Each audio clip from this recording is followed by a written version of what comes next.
I've been a member of the Coast Guard Auxiliary now for close to 25 years. I've always thought that everyone should do some sort of volunteer work in his or her community. Working with my fellow auxiliaries has been very rewarding. I believe the relationship between the United States Coast Guard Auxiliary and the active duty Coast Guard has grown over the years. We know the waters.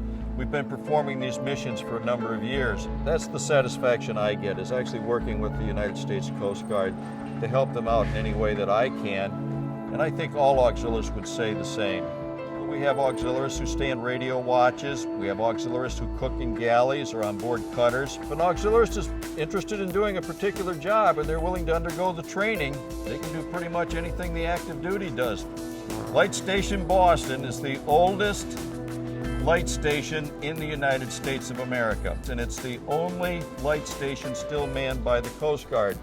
And today, Coast Guard auxiliarists actually stand the watches out on the island 24 hours a day, 7 days a week, all year. It's such an historic site, and as far as I'm concerned, it's the birthplace of the United States Coast Guard. You know, the Coast Guard likes to say they were founded back in 1790 as the Revenue Cutter Service, but if you actually trace the history, you'll find that the Lighthouse Service goes all the way back to 1716. I would say to anyone becoming a member of the United States Coast Guard Auxiliary, look for something that you like doing, get the training, and get out there and do it.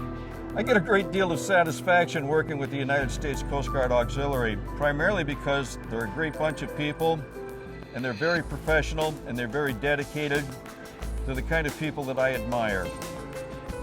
I personally believe, and I've heard this many times, that the Coast Guard Auxiliary is the finest volunteer organization in the United States of America.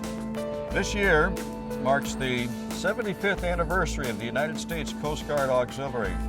So I'm really honored to have the opportunity to work with them, and I can honestly say that some of the nicest people and the people I admire most are members of the Coast Guard Auxiliary or members of the United States Coast Guard.